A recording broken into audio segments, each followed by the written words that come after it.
नमस्ते, मैं किशन छेत्री।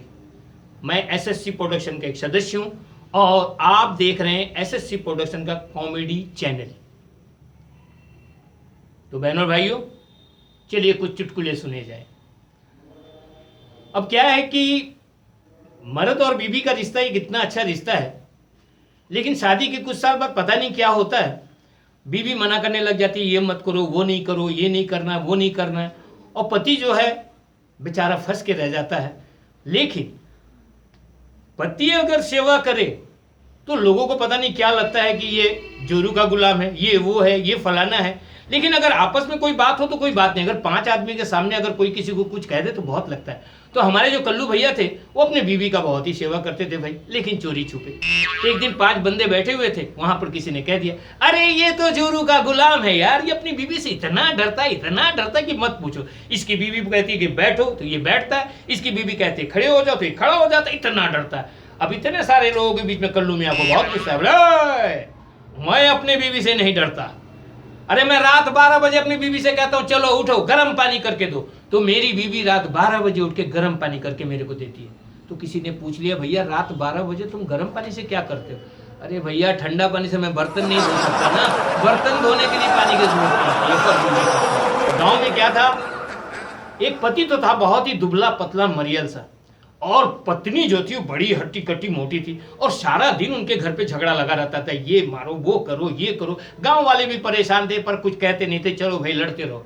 एक दिन समाज सुधारक टाइप के कुछ लोग आए वहां पर, तो आके बोले भैया जरा बाहर निकलो आप लोग, हम लोग आप लोगों को कुछ समझाना चाहते हैं, पति पत्नी के बारे में बताना चाहते हैं। तो गाँव वालों ने कहा भैया हमें समझाने की कोई जरूरत नहीं, हमारा बहुत आराम से चल रहा है, आप उस घर में चले जाइए, वहां पर जो है 24 घंटे कुछ न कुछ होता रहता, आप उन्हें समझाइए। तो वे लोग वहां पहुंचे कि भैया घर पे कोई है तो जरा बाहर निकलिए। तो पहले तो बेचारा पति निकले दुबले पतले मरियल से, नमस्ते भैया, बोले बीवी को ही बुला लीजिए। बीवी निकली एकदम हट्टी कट्टी, का कहिए क्या बात है? कि नहीं हम ये जरा समझाना चाहते थे आप लोगों को, जो पति पत्नी है ये जीवन रूपी गाड़ी के 2 पहिए हैं। जब ये पहिया ठीक से चलता है तो जीवन रूपी गाड़ी बहुत आराम से चलता है, बहुत मधुर होती है, बहुत मरुण होता है, बहुत मजा आता है। तो पति बोला वो तो मेरे को भी मालूम है, पर मेरा पहिया देखा, एक साइकिल का है एक ट्रक का चक्का है, भैया कैसे अच्छा चलेगा? कहते हो कि गाड़ी का चक्का, ये कोई चक्का है? तो देखिए ये से भी बातें होती बहनों भाइयों। अगली पादान की ओर बढ़ते हैं, अब बच्चों के बीच में आते हैं। आजकल के बच्चे 2-2.5 साल से स्कूल जाना शुरू हो जाता है इनका, 4-5 साल पहुंचते पहुंचते इतने स्मार्ट हो जाते हैं, इतने स्मार्ट हो जाते हैं, इनकी बातचीत का नजरिया बदल जाता है। अब राजू जो है कुछ दिनों से स्कूल नहीं जा रहा है, दादाजी भी कह रहे भैया खेलने दो, आएगा मजा। लेकिन फिर दादाजी को ये भी पता है कि मास्टर जी आ गए तो बहुत डांटेंगे इसको। अचानक एक दिन राजू खेल रहा था, दादाजी ने देख लिया कि मास्टर जी आ रहे हैं। दादाजी चिल्लाए, अरे राजू छुप जा, अरे राजू छुप जा, तेरे मास्टर जी आ रहे हैं, अरे राजू छुप जा। तो राजू वहां से कहता है, अरे दादाजी पहले आप छुप जाइए, आप मर गए क्या कि तुम छुट्टी लेके बैठे हुए हैं, अरे आपको देख लेगा तो डबल डांटेगा मेरे को। देख रहे हैं आजकल के बच्चे, और इससे भी आगे बढ़ जाते हैं बच्चे। छोटे छोटे 2 बच्चे चले आ रहे हैं, एक कहता है तेरे को मालूम है इस बार ना मेरा भाई होगा, मेरा भाई होगा। दूसरे ने बड़ा आश्चर्य जताया, तेरे को कैसा पता चला तेरा भाई होगा? अरे ऐसा है ना, 2 साल पहले मेरे माँ के पेट में बहुत दर्द हुआ था तो मेरा बहन हुआ था, कल से मेरे बाप के पेट में दर्द कर रहा है, इस बार मेरा भाई होगा, तो देख लेना मेरा पुत्र मेरा भाई होगा। बताइए ये आजकल के बच्चे हैं कि नहीं? और भी आगे बढ़ते हैं भैया, अपने अपने पिताजी की प्रशंसा कर रहे हैं। ये कहता है, ये सुनना मेरे पिताजी ने ऐसे लिखते हैं कि जब मैं स्कूल में ले जाता न मास्टर पढ़ पाते, न हेड मास्टर पढ़ पाता, न कोई पढ़ नहीं पाता, बड़ा मजा आता है। दूसरा कहे तो कोई भी बात नहीं यार, मेरे पिताजी की लिखाई तो ऐसी है कि तेरे को क्या बताऊं, थोड़ी देर बाद मेरे पिताजी नहीं पढ़ पाते उन्होंने क्या लिखा। ये एसएससी प्रोडक्शन का कॉमेडी चैनल देख रहे हैं आप, याद रखिएगा और जरूर देखिएगा, देखते रहिएगा। तो हावड़ा स्टेशन से ट्रेन छूटी बिहार जाने वाली, और जैसे ट्रेन छूटी तो पीछे से 3 बंदे अपना सामान लेके दौड़ते हुए आए। अब ये दौड़ने लगे और ट्रेन चली जा रही है, ये दौड़ने लगे, ट्रेन जा रही है, पब्लिक को भी जोश आ गया, वे दरवाजे पे आके चिल्लाने लगे, और जोर है भैया और जोर है भैया और जोर। करते करते करते 2 आदमी थक के रुक गया, तीसरा जाके चढ़ गया, हाँफने लगा बेचारा। पब्लिक बड़े खुश हो गए कि भैया आपने तो कमाल कर दिया, आपने ट्रेन पकड़ लिया, बहुत कमाल हो गया। वो बंदा थोड़ा हाँफ लिया, कह रहे भैया हमने कोई कमाल नहीं किया है, हम तो दोनों को छोड़ने के लिए आए थे। पिताजी कहे थे कि नाश्ता उस्ता करके ट्रेन में चढ़ा देना, तू दोनों रह गए और हम चढ़ गए। भैया पता नहीं ट्रेन में कहाँ जाके रुकेगा, हमारे पास टिकटों नहीं है। प्लेटफार्म टिकट लिया हूँ, अब देखो भैया हमारे साथ क्या नजारा होगा, हमें तो खुद समझ में नहीं आ रहा। अब आइए, दो महिलाएं आपस में मिली तो पहली कहती, ए बिमला, तेरा पति पहले कैसे काला काला लगता था, बड़ा कलुआ कलुआ नजर आता था, आजकल बड़ा गोरा चिट्टा नजर आता, क्या बात है रे? बिमला करे, अरे कोई बात नहीं है, पहले वो कोयले की दुकान में काम करता था, आजकल आटे की चक्की में काम करता है। पहले कोयले की दुकान में काम करता तो काला धूला उड़ता था, पूरा काला नजर आता था, अब आटे की चक्की में काम करता भाई तो बड़ा खुशला नजर आता है। अब देखिए 3 औरत खड़ी है गाँव की, कहती है बहन तुमको मालूम है जब हमारी शादी हुआ था ना तो हमारे जो ससुराल वाले बहुत पैसे वाले थे, वो जो है कलकत्ता के महबूब बैंड लेकर आए थे, क्या बज रहा था बाजा, ढड़ाम ढड़ाम ढड़ाम, बड़ा मस्त बाजा बज रहा था। तो दूसरी कहे हमरे का ससुराल वाले कमजोर रहे का, अरे वो भी लाए रहे सोहराब बैंड लाए थे, कलकत्ता के बड़ा बाजार के रहे सोहराब बैंड, क्या धूम मचाया था पूरा गांव में, बड़ी हुल्लड़ मचा था। तीसरी औरत चुपचाप खड़ी थी, कहे बहना तेरे शादी में क्या आया था, कौन सा बैंड आया था? बोले हमारे शादी में तो हस्बैंड आया था। बोले हस्बैंड आया था, ये कैसे बजता है? कहे इसको औरत तो बेलना से बजाते हैं भैया, हस्बैंड नहीं समझते हो, तोहरा तरफ वो नहीं है। जब बिहार में भैया नौटंकी होता है तो इतना ना भीड़ होता है, इतना ना भीड़ होता है, बहुत कुछ। वो लड़का लोग जगह लड़की बन के नाचता है, लेकिन उसी में लोग खुश हो जाते हैं भैया, क्या बताए आपको। और भीड़ इतना कि हिलने की जगह ना मिले। अब स्टेजवा में नाच चल रहा है, बीड़ी जल रही, डंग डंग डंग, और लोग जो है पैसा फेंक रहे हैं, इधर से फेंक रहे हैं, उधर से फेंक रहे हैं। उसी में एक बंदा जो है बीच में खड़ा हो गया, तो जैसे खड़ा हुआ तो पीछे वालों को डिस्टर्ब हुआ। उसने कहा बैठा मर्दे, काहे खड़ा हो रहा है? एक बार हुआ, 2 बार हुआ, तीसरा बार हुआ तो पीछे वाले को बहुत गुस्सा है, बोले बार बार खड़ा हो रहा है, क्या तकलीफ है? तो भैया खैनी खाए हूँ, थूकना चाहता हूँ। अरे थूकना चाहते हो तो भिड़वा में कहाँ जाओगे, आगे वाले के ऊपर थूको ना। तो भैया आगे वाले के ऊपर थूकूंगा पता चलेगा तो मारेगा नहीं। अरे काम मारेगा यार, आधा घंटा से तोहरे ऊपर थूक रहा तो पता चला। तो भैया पीछे देख रहा, पूरा कपड़ा बर्बाद कर दिया। तो भैया ही कहते हैं, अरे कुछ नहीं होता यार, हम तुम्हारे ऊपर थूके, तुम उनके ऊपर थूको, सब बात एक है, चलाते रहो यार, नौटंकी देखते रहो, और क्या चाहिए तुमको। तो इसी तरह बहनों भाइयों, अब आपको ले चलता हूँ कुछ शराबियों की ओर। अब ये शराबी लोग भी अलग ही तरह के होते हैं। अब कभी कहीं क्या है कि वो शराब दे रहे हैं, ये पैसे दे रहे हैं, शराब पी रहे हैं, पैसे दे रहे हैं, ले रहे हैं। उस बीच में एक ऐसा बंदा पहुंचा एकदम इस स्टाइल में, हे भाई, अरे जल्दी करो यार, जल्दी करो, झगड़ा होगा, जल्दी करो। और वो दुकानदार व्यस्त था इधर उधर देने में, उसने उसको दे दिया इंग्लिश का एक पैक, वो शर्ट से गटक गया। फिर थोड़ी देर में उसने फिर रख दिया, हे भाई जल्दी करो, झगड़ा होगा यार, जल्दी करो। उसने 2 पैक, 3 पैक, जब 4 पैक पी गया तो दुकानदार का माथा ठनका। उसने कहा, ए कहाँ झगड़ा होगा, इधर ही होगा, इधर ही होगा। कब होगा बे? जब तू पैसा मांगेगा, मेरे पास पैसा नहीं है। 4 पैक पीने के बाद अगर दुकानदार को ये चीज पीने वाले के पैसा नहीं है तो क्या हालत होगा। अब आजकल क्या है, कोई ना कोई कुछ ना कुछ दान कर रहा है, कोई अपना सारा बॉडी मरने के बाद दे देता है, कोई अपना कोई ना कोई पार्ट देता रहता है। तो एक शराबी जो कि सुबह से लेकर रात तक पीता रहता था, उसके दिमाग में भी आया कि चलो भाई मेरे को भी कुछ दान करना चाहिए। तो ये सोच के वो भी हॉस्पिटल में पहुंच गया। उसने जाते ही कहा, डॉक्टर साहब नमस्ते, डॉक्टर साहब मैं भी कुछ दान करना चाहता हूँ। डॉक्टर साहब बहुत खुश हो गए, भाई बताइए आप क्या देना चाहते हैं? मैं चाहता हूँ डॉक्टर साहब मेरे मरने के बाद मेरी आंखें निकाल लीजिए। डॉक्टर साहब बोले, भाई ये तो बड़ी खुशी की बात है। चलो लिखना शुरू किया डॉक्टर ने।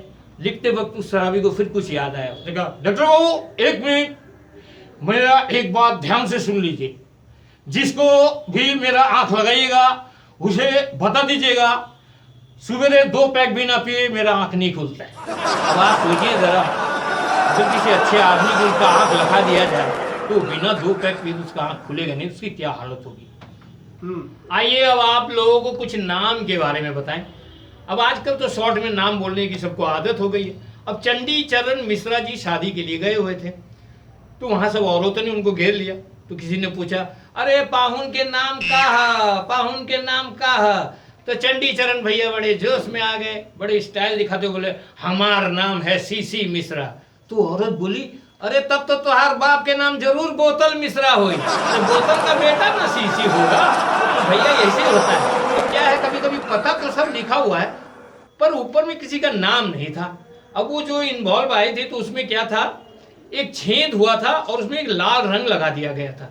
और वो पोस्टमैन जो बड़ा परेशान होकर ढूंढ रहा था, भैया एड्रेस तो यही है, पता यहीं का है, पर ये चिट्ठी किसका है पता नहीं चल रहा है। वो ढूंढते ढूंढते अचानक एक बंदे को पता चला कि भाई पोस्टमैन किसी को ढूंढ रहा है। वो दौड़ता हुआ आ गया, कहा भैया भैया वो चिट्ठी मेरा है, वो चिट्ठी मेरा, मेरे को दे दीजिए, वो चिट्ठी मेरा ही है। तो पोस्टमैन बोले भैया इसमें किसी का नाम नहीं लिखा है, आप कैसे करेंगे आपका? कहे हमारे जो बिहार में है ना, औरत लोग अपना पति का नाम नहीं लिखती, लेना तो दूर लिखना भी नहीं चाहती, तो मेरा नाम छेदा लाल है, इसीलिए वो छेद करके एक लाल रंग लगा दिया गया, भैया वो छेदा लाल हम ही है। तो भैया समझ रहे हैं आप कैसा होता है ये नाम का महिमा। अब एक थोड़ा नाम रहा ब्रिजभूषण कन्हैया लाल, स्कूल के मास्टर रहे भैया। तो पहले दिन स्कूल पहुंचे तो बच्चे लोग सब खड़े हो गए, बोले बैठो बैठो बच्चे लोग, सबसे पहले जो है हम अपना परिचय दे दे, हमारा नाम है बी के लाल। तो एक बच्चा खड़ा होकर उनको देखने लगा, कहे क्या बात है, कुछ पूछना है? क्या? बोले नहीं सर, हमने आज तक माई का लाल बहुत सुना था, बीबी का लाल आज पहली बार देख रहा। बोले नहीं नहीं, मतलब हम शॉर्ट में बोल रहे थे, हमारा नाम कन्हैया लाल। तो वही कहे सर आप कहते बीबी के लाल। हम लोग तो उस टाइम दूरदर्शन आया नहीं था, पर बच्चों को बताया जा रहा था कि बहुत जल्द जो है दूरदर्शन आने वाला। तो बहुत सारे बच्चे ऐसे होते हैं, उन्हें कोई सवाल करो, उन्हें जवाब का पता हो ना हो, पर हाथ जरूर उठा देते थे। तो मास्टर जी ने पूछा कि भाई ये बताओ कि दूरदर्शन किसे कहते हैं और इससे हमें क्या फ़ायदे हैं। इससे हमें बहुत बाहर की चीज़ों को देखने का मौका मिलता है, और इससे हमें नुकसान क्या है। तो भाई ज़्यादा देर तक देखो सामने से तो आंखों को नुकसान होने का भी डर रहता है। तो भाई बताओ दूरदर्शन के बारे में किसे पता है। तो एक लड़के ने हाथ उठा दिया। तो मास्टर जी ने पूछा भाई बताओ दूरदर्शन किसे कहते हैं। तो बच्चे ने बताया कि सर जब हम किसी मंदिर में दर्शन करने के लिए जाते हैं तो वहाँ बहुत भीड़ होती है, हमें अंदर जाने का मौका नहीं मिलता, और हम दूर से दर्शन करते हैं तो उसे दूरदर्शन कहते हैं। ठीक है भाई, तो इससे फायदा क्या है? सर इससे फायदा ये है कि भीड़ में न जाने की वजह से हमारे कपड़े फटने का डर नहीं रहता, हमारे पाँव नहीं कुचलते, हमें धक्का मुक्की नहीं करना पड़ता, ये फायदा है सर। चलो ठीक है, इससे नुकसान क्या? सर इससे नुकसान ये है कि दूर में रहने की वजह से प्रसाद नहीं मिलता, पंडित जी काफी अपने देकर भाग जाते हैं और दूर वाले को प्रसाद नहीं मिलता। इसी तरह बस में एक सिपाही जी कहीं जा रहे थे,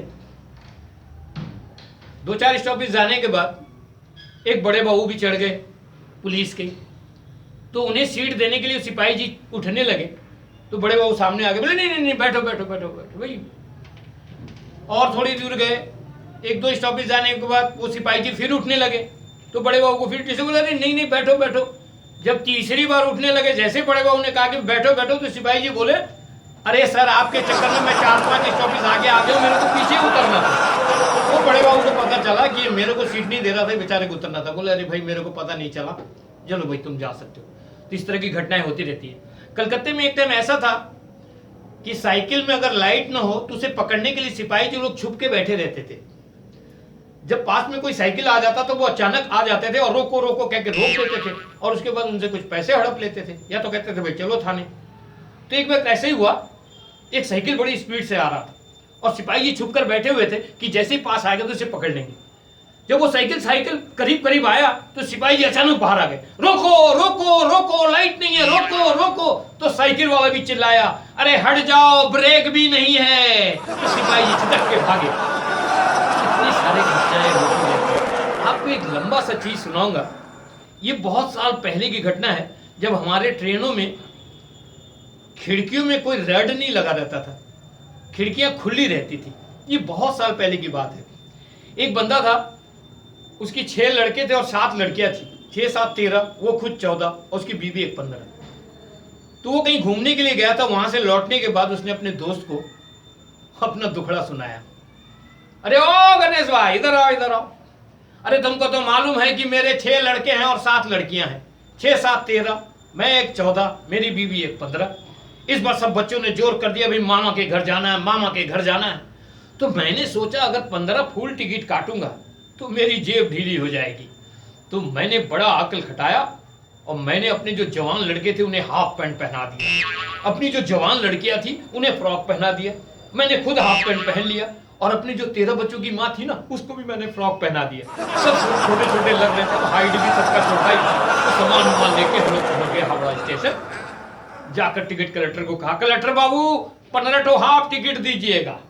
कलेक्टर बाबू ने नीचे से ऊपर तक अच्छी तरह देखा और कहा, जनाब टिकट क्यों काट रहे हैं? जब ट्रेन छूटेगी ट्रेन के पीछे पीछे दौड़िए ना, ऐसे तो पार हो जाएगा।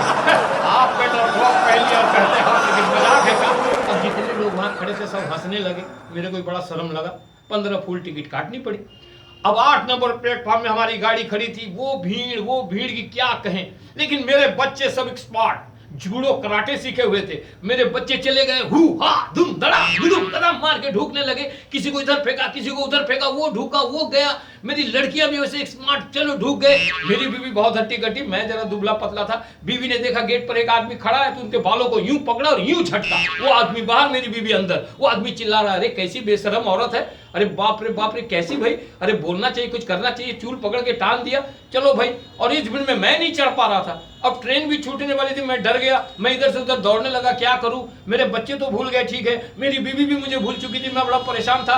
अचानक एक पहलवान सा कूली आया, आके बोला, बाबूजी उठा दूं? मैंने कहा, उठा दूं क्या यार, उठा दो। कहे, आप डरना नहीं बाबूजी।